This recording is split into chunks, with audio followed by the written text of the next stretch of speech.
ابھی رمضان کا مہینہ گزرا ہے، دیکھیے مسلمان اب مسجدوں سے خالی ہے۔ رمضان کے مہینے میں لوگ اذان ہونے سے پہلے پہنچ جاتے تھے، لیکن آج فجر کے وقت دیکھیے گا 4 سے 5 لوگ زیادہ سے زیادہ یہ لوگ جا کر نماز پڑھتے ہیں۔ مسلمانوں ایسا حالت کیوں ہے؟ تم دین پر عمل کرنے والے ہو اور تم آج نماز سے دور ہو۔ ارے وہ تو مسلمان ہو ہی نہیں سکتا جو نماز نہیں پڑھتے ہیں، جو قرآن کی تلاوت نہیں کرتے ہیں۔ اور آپ کو ایک بات میں کہہ دوں، آج کا مسلمان ہے نا، دین کو کاروبار سمجھا ہے، دین کو کاروبار سمجھا ہے۔ آپ سوال بھی کر سکتے ہیں کہ آپ کیسے بول رہے کہ دین کو کاروبار سمجھا ہے؟ اس طریقے کے دیکھیے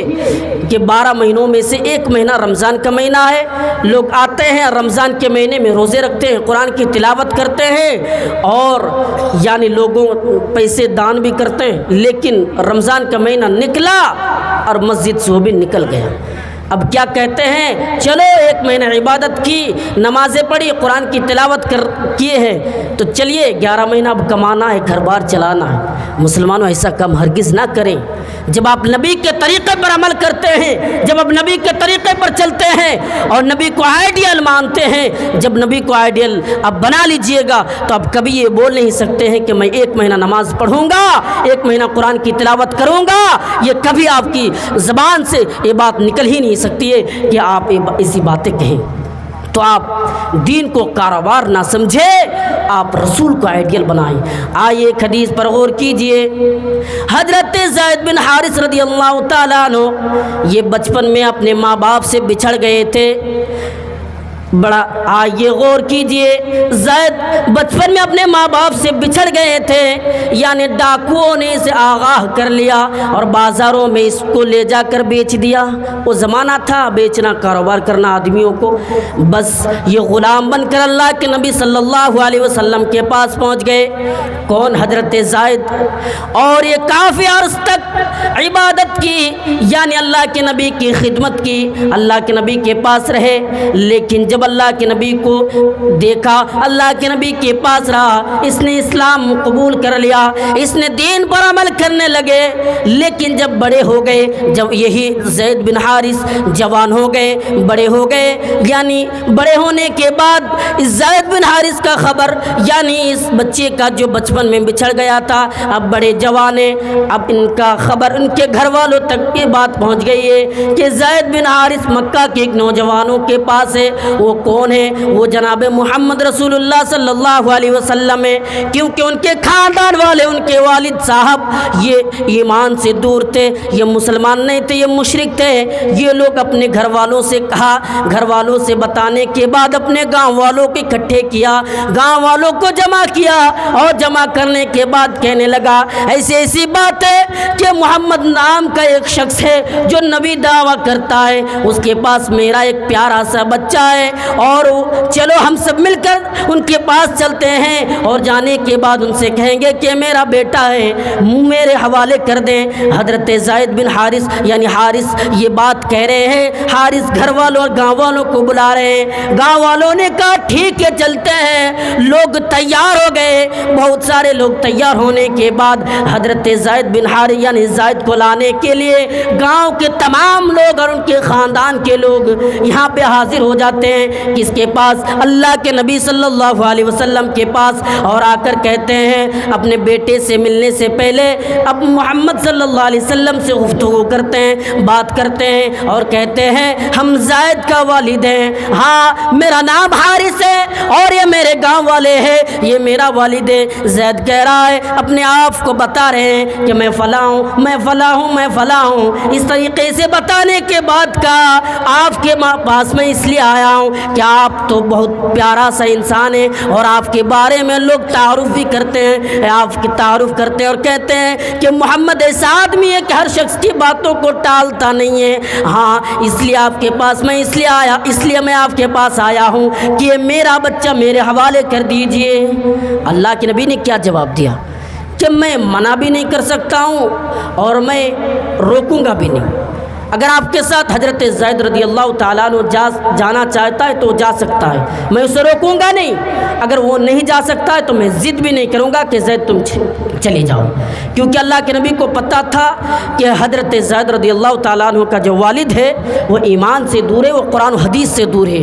وہ نبی کو آئیڈیل نہیں مانتے، اس لیے ایسی باتیں کہیں۔ لیکن حضرت یعنی حارث کو یہ یقین تھا کہ وہ میرا ہی تو بچہ ہے، میں بولوں گا تو میری باتوں کو وہ ٹال نہیں سکتے ہیں، کچھ بھی ہو جائے وہ میرا ہی لڑکا ہے اور میرے پورے خاندان والے اور گاؤں والے آیا ہے، کیسی ان کی باتوں کو ٹال دے۔ حضرت زید رضی اللہ تعالیٰ عنہ کے پاس پہنچتے اور کہتے ہیں اے میرا بیٹا، میں آپ کا والد ہوں، یا آپ کی ماں ہے، یا آپ کی دادی ہے، اور یہ آپ کے خاندان کے لوگ ہیں، اور زیادہ میں آپ کو بتاؤں یہ آپ کے گاؤں کے لوگ ہیں، یہ جو دکھائی دے رہا ہے ان تمام لوگوں کو میں لے کر آیا ہوں، تو آپ میرے ساتھ چلیے۔ آپ جس بات کو لے کر فکر کر رہے ہو کہ محمد کیا بولے گا، تو محمد نے اجازت دے دی، محمد نے کہا تم جا سکتے ہو تو چلو میرے ساتھ۔ اور آپ کو بتا دوں یعنی حارث کہتے ہیں اے زید تم کیا کر رہے ہو، آزادی میں تم غلامی کو ترجیح دے رہے ہو،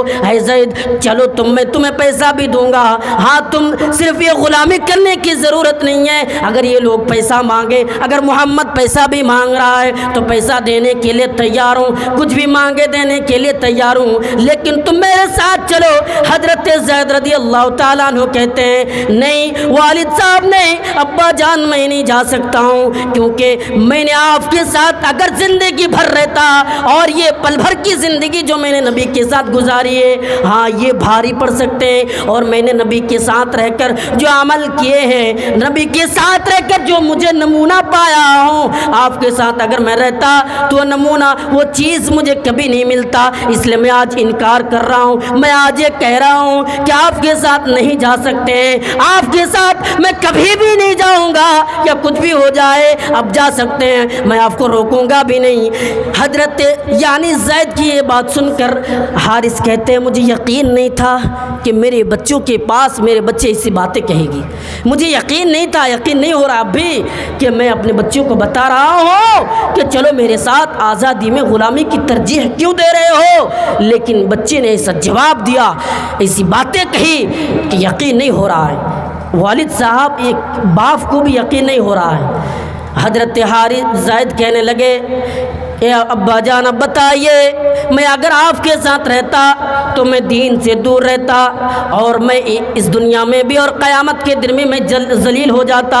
ہاں اللہ تعالیٰ مجھے جہنم میں ڈال دیتے، لیکن میں نبی کے ساتھ آیا، نبی کی خدمت کی، نبی کی غلام تو نبی کا غلام تو بن گیا، لیکن غلام بننے کے بعد جو چیز مجھے دکھلایا گیا ہے وہ جنت ہے، میں جنت کو چھوڑ نہیں سکتا، اگر نبی کے ساتھ میں نے چھوڑ دیا تو یقین ہے کہ میں نے دین کو چھوڑ دیا، کیونکہ آپ لوگ اور آپ کے گاؤں والے دین پر عمل نہیں کرتے ہیں، نبی کو آئیڈیل نہیں مانتے ہیں۔ حضرت حارث زید کو دیکھو، ایک بچے ہیں، اسلام قبول کیا، اپنے گھر والوں کو چھوڑ دیا، اپنے گھر کے تمام لوگوں کو چھوڑ دیا، صرف اس لیے کہ اسلام کے لیے نبی کے طریقے پر عمل کرنے کے لیے۔ میرے بھائیوں یہ ہوتا ہے ایمان، یہ ہوتا ہے آئیڈیل، یہ ہوتا ہے نمونہ جو اپنے گھر والوں کو چھوڑ دے۔ جب آپ اسلام قبول کرتے ہیں، جب اسلام پر عمل کرنے لگتے ہیں تو آپ کے گھر والا بھی آپ کے سامنے کوئی نہیں، ہاں اگر وہ لوگ دور ہے، اگر وہ لوگ دین سے دور ہے،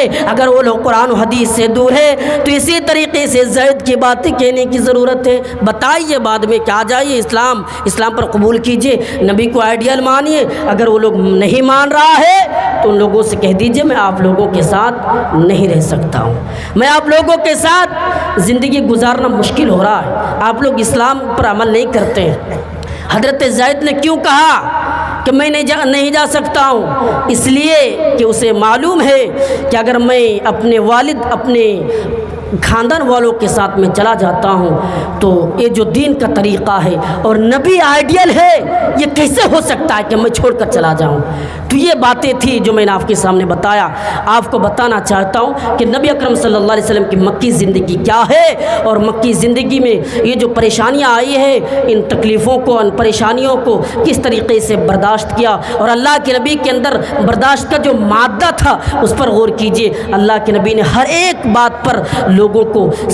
دین پر لانے کی کوشش کی، اور ان لوگوں نے ظلم کیا، لیکن اللہ کے نبی نے ان ظلم کے بدلے میں کس طریقے سے جواب دیا، ان چیزوں کو دیکھیے۔ لیکن ان سے پہلے آپ کو ایک بات کہہ دوں، یہ جو مکی زندگی ہے اب دلچسپ واقعہ ہے، اب بیٹھ کر سنیں۔ اللہ کے نبی صلی اللہ علیہ وسلم نے مکی زندگی میں اسلام کی دعوت اور اسلام کی باتیں لوگوں کو بتا رہے ہیں، اور لوگوں سے کہہ رہا ہے کہ لوگوں عمل کرو، یہ کوشش کر رہے ہیں کہ لوگوں دین پر عمل کرو۔ اگر ایک آدمی بیٹھا ہے اس کے پاس بھی جا کر کہہ رہا ہے، 10 آدمیوں کا بیٹھک ہے اس کے پاس بھی پہنچ کر کہہ رہا ہے کہ یہ اسلام پر قبول کیجئے، اسلام کوئی نیا مذہب نہیں ہے، لیکن مکہ کے مشرکینوں کے لیے تو نیا تھا، یعنی مشرکین مکہ کے لیے وہ جو دین تھا وہ نیا، اسلام نیا مذہب تھا۔ ان لوگوں کو لگ رہا تھا کہ نیا مذہب ہے، لیکن ان لوگوں کو پتہ نہیں تھا کہ یہ سب سے پیارا مذہب ہے، اور اللہ کے نبی نے بتانا شروع کیا اور لوگوں کو مکی زندگی میں اسلام کی طرف بلا رہے ہیں۔ جب یہ کام دعوت دینا شروع کیا تو مکہ کے مشرکین حضرت یعنی ابو طالب کے پاس آئے اور آ کر کہنے لگا کہ یہ جو تمہارا بیٹا ہے، یہ جو تمہارے بھتیجے ہیں، یہ نئے دین کی باتیں کر رہے ہیں، اسے روک لو۔ پہلا مرتبہ آ کر یہ بات کہہ کر چلے گئے۔ اللہ کے نبی صلی اللہ علیہ وسلم جب اسلام کی باتیں بتا کر گھر آئے تو ابو طالب نے پکارا کہ محمد صلی اللہ علیہ وسلم کہاں سے آ رہے ہیں؟ ایسی ایسی بات ہے، اور ساری باتیں بتائی کہ تمہاری قوم والے میرے پاس آئے تھے اور ایسی باتیں کہہ کر گئی ہے کہ تم ان سے رک جاؤ، دین کو چھوڑ دو۔ اللہ کے نبی نے کہا نہیں، میں یہ کام نہیں چھوڑ سکتا ہوں۔ اور آئیے پھر بھی اللہ کے نبی دین کی بات بتا رہے ہیں، پھر بھی اللہ کے نبی دین کی بات بتاتے رہے ہیں، روکنے کا نام نہیں لے رہا ہے، کیونکہ اللہ نے کہا تھا کہ تم اسلام کو لوگوں تک پہنچا دو، یہ مذہب لوگوں کو بتا دو، یہ دین کی بات لوگوں سے کہہ دو۔ اب مکہ کے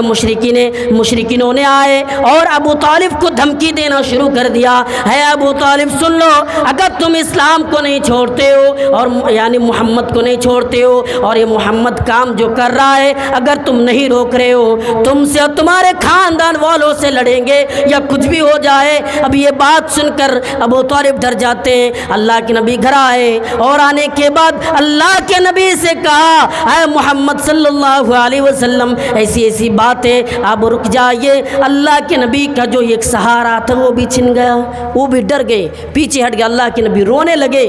اللہ کے نبی کو روتے ہوئے دیکھا، ابو طالب کو برداشت نہیں آیا کہ میرا بیٹا یہ جو رو رہا ہے کہ میں کیسے برداشت کر لوں۔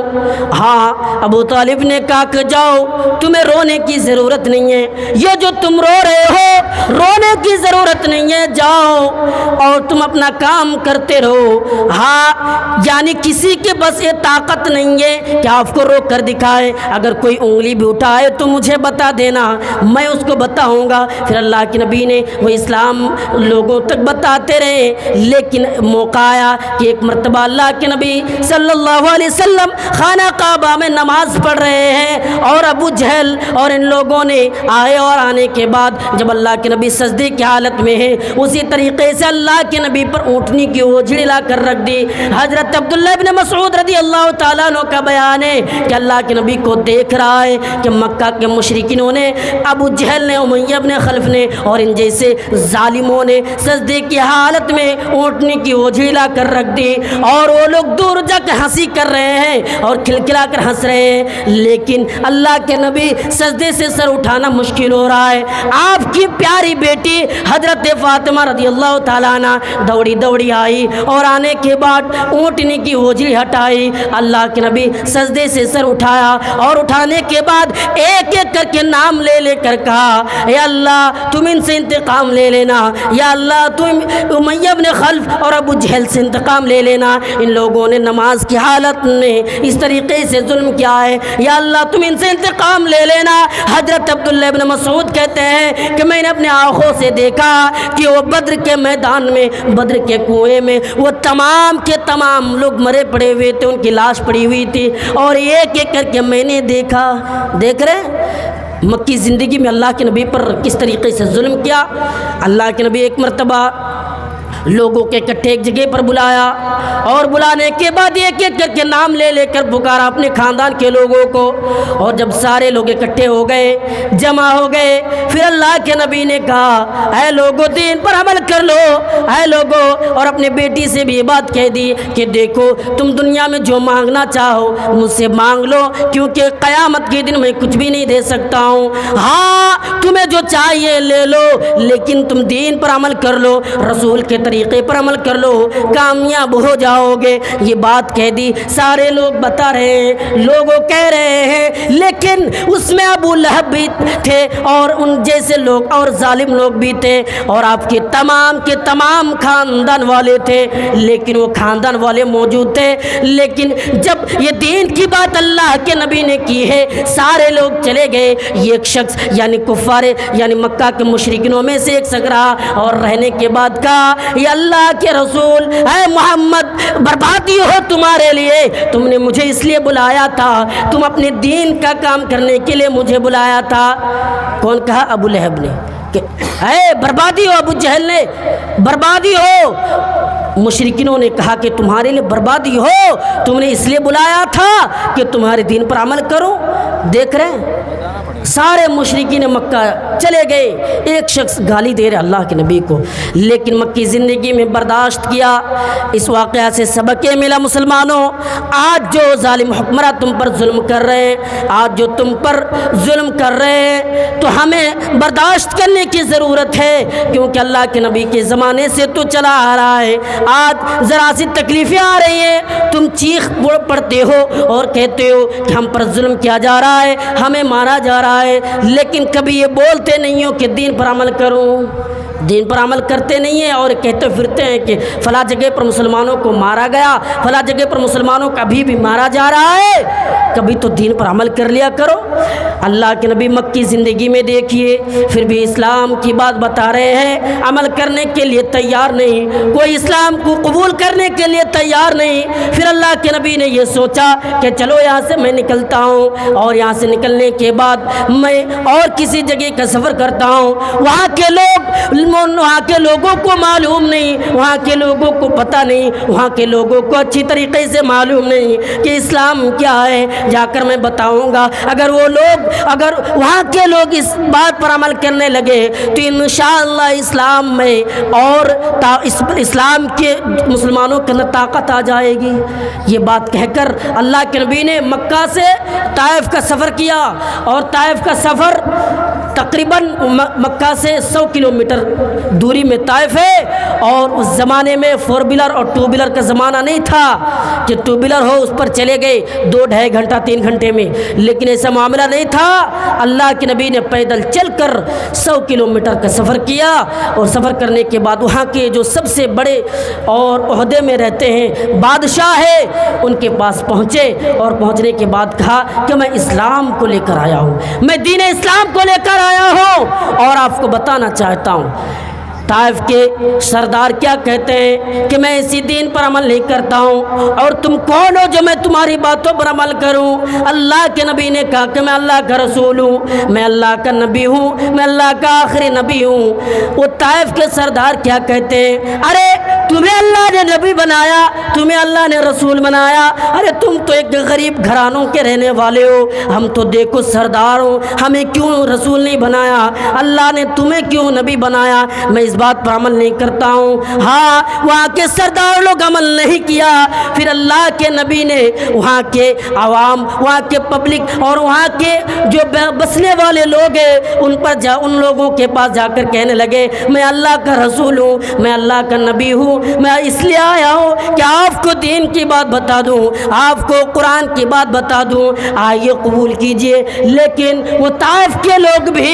ایمان لانے کے لیے تیار نہیں، وہ طائف کے سردار یعنی سردار کی طرح وہاں کے مشرکین بھی چھٹ گئے، چلے گئے، کہا کہ میں آپ کے اسلام پر عمل نہیں کرتا ہوں، آپ کی باتوں پر عمل نہیں کرتا ہوں۔ افسوس کی بات ہے کہ اللہ کے نبی اسلام کو لے کر مکہ میں یعنی طائف، مکہ سے جانے کے بعد طائف میں ایک ہفتے تک رہے، ایک بھی اللہ کے بندہ یعنی اللہ کی ایک بھی بندہ ایمان نہیں لایا، اللہ کے نبی پر ایمان لانے کے لیے تیار نہیں۔ مسلمانوں دیکھ رہے ہو، ایک ہفتے تک رہنے کے بعد بھی کوئی ایمان لانے کے لیے تیار نہیں۔ اب ایک ہفتے کے بعد سوچا کہ چلو یہاں سے بھی نکل جاتا ہوں، یہاں کے لوگ ایمان نہیں لانے والا ہے، یہ سخت دل کا ہے، اس کا دل پتھر کا بن چکا ہے، جس طریقے سے آج کا مسلمانوں کا دل پتھر کا بن چکا ہے۔ ہزاروں باتیں کہہ دی گئی لیکن ایک بھی باتوں پر عمل کرنے کے لیے تیار نہیں۔ پوری رات پروگرام ہوا اور علماء باہر سے آ کر دین کی باتیں سنائی، لیکن سنا، عمل کرنے کے لیے تیار نہیں۔ آ تو رہے ہیں سننے کے لیے، جلسے میں حاضر بھی ہوتے ہیں لیکن عمل کرنے کے لیے تیار نہیں۔ سننا بڑی بات نہیں ہے، عمل کرنا ضروری ہے۔ آپ ابھی سن رہے ہیں، اگر فجر کی نماز ہی سے دور رہتے ہیں تو فائدہ کیا ہوا؟ کچھ فائدہ نہیں ہوا۔ آپ جو جس فائدے کے لیے آئے تھے وہ فائدہ نہیں ہے۔ آپ کو نماز پڑھنا پڑے گا، آپ کو قرآن کی تلاوت کرنا پڑے گا، تب کامیاب ہو سکتے ہیں، ورنہ آپ ناکام ہیں۔ تو طائف میں اللہ کے نبی ایک ہفتے تک رہنے کے بعد یہ سوچا کہ چلو میں یہاں سے نکلتا ہوں اور نکل کر پھر میں واپس چلا جاتا ہوں، وہاں کے لوگوں کو میں بتاؤں گا وہ اسلام پر عمل کرنے والے بن جائے۔